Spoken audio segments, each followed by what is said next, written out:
लेकिन इतना इतना क्यों रहे हो? ओए मेरी छुट्टी सेंक्शन हो गई, मैं घर जा रहा हूँ। ओए मनरंगा जी, चंदा जी, राम राम। अरे आदित्य और रंजित बाजी, ओए मेरी छुट्टी सेंक्शन हो गई, मैं घर जा रहा हूँ। तुम्हारे बापू को कुछ कहना है? यहाँ जंग चोरी होने वाली है और उसको छुट्टी की पड़ी है। कह देना छुट्टी उठी बेचते रहे।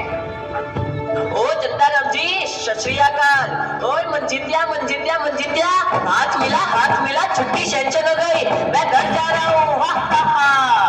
चल छुट्टी मिल गई तो जाना घर, यहाँ जंग शुरू होने वाली है और इसको छुट्टी की पड़ी है। ओए शाबा शाबा, ओ बल्ले बल्ले, वो लटका के बैठने वालों बैठो, मैं चला घर।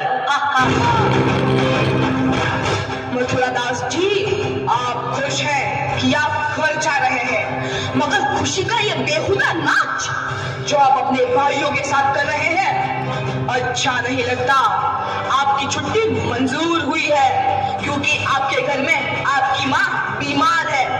दुनिया में किसे प्रॉब्लम नहीं, जिंदगी का दूसरा नाम ही प्रॉब्लम है। बता, अपने भाइयों में से कोई ऐसा भी है जिसकी बूढ़ी माँ आंखों से देख नहीं सकती और उसका इकलौता बेटा रेगिस्तान की धूल खा रहा है? कोई ऐसा भी है जिसकी माँ की अस्थियां इंतजार कर रही है कि उसका बेटा जंग जीत कर आएगा और उसकी अस्थियों को गंगा में प्रवाहित कर देगा? कोई ऐसा भी है जिसका बूढ़ा बाप अपनी जिंदगी की आखिरी घड़ियां गिन रहा है और हर दिन अपनी मौत को यह कहकर टाल देता है कि मेरी चीता को आग देने वाला बॉर्डर पर खड़ा है? अगर इन सब ने अपनी प्रॉब्लम का बहाना देकर छुट्टी ले ली तो ये जंग कैसे जीती जाएगी? बताओ मथुरा दास, बताओ, ये जंग कैसे जीती जाएगी? मथुरा दास, इससे पहले मैं तुम्हें गद्दार करार देकर गोली मार दूं, चले जाओ मेरे घरों के सामने से, चले जाओ। Vikram Singh ji, yes sir.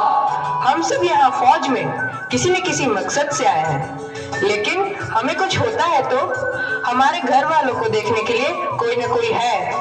पर तेरी तो माँ भी अकेली है, अगर तुझे कुछ होता है तो क्या तूने कुछ सोचा है?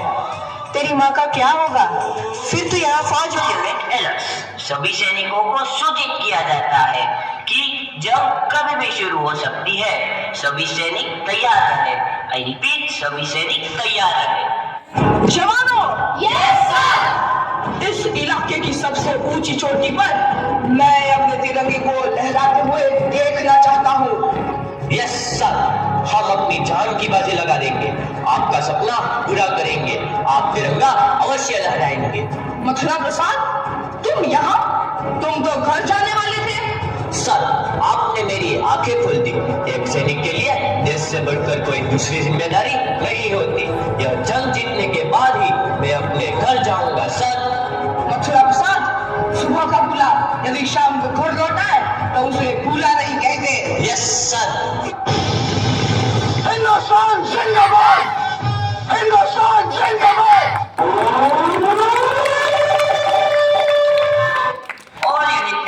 ऑल यूनिट अलर्ट, जंग का ऐलान हो चुका है। दुश्मन देश की तरफ से कभी भी गोलीबारी शुरू हो सकती है।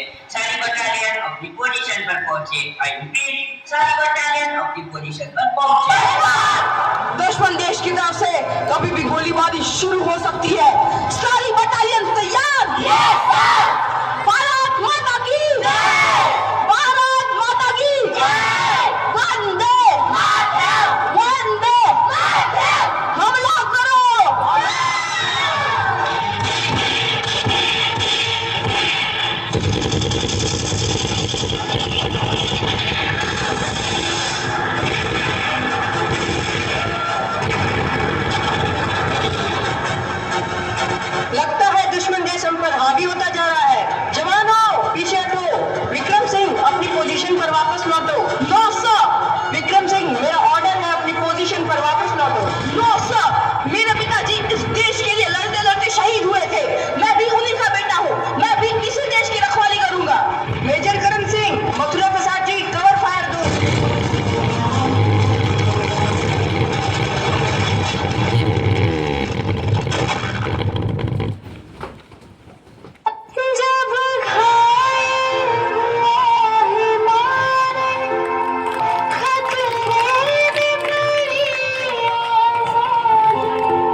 आज मेरा नहीं, इस देश का बेटा शहीद हुआ है।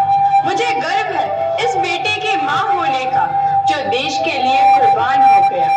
एक ऐसा बेटा जो करोड़ों हिंदुस्तानियों को चैन की नींद सुलाने के लिए खुद रात रात भर जागा। एक ऐसा बेटा जिसने न जाने कितने दिन ठीक से खाना भी नहीं खाया होगा, फिर भी अपनी आखिरी सांस तक लड़ता रहा। एक ऐसा बेटा जिसने मेरी और इस धरती माँ का, अपनी दोनों माँओं का सिर गर्व से ऊंचा किया। तो क्या हुआ? जो मेरा एक बेटा कुर्बान हो गया, वह जाते जाते अपनी माँ को कितने सारे बेटे दे गया। वो हर एक सिपाही जो देश के लिए लड़ रहा है, वह मेरा ही बेटा है और मुझे अपने हिंदुस्तान के उस बेटे की माँ होने का फक्र है।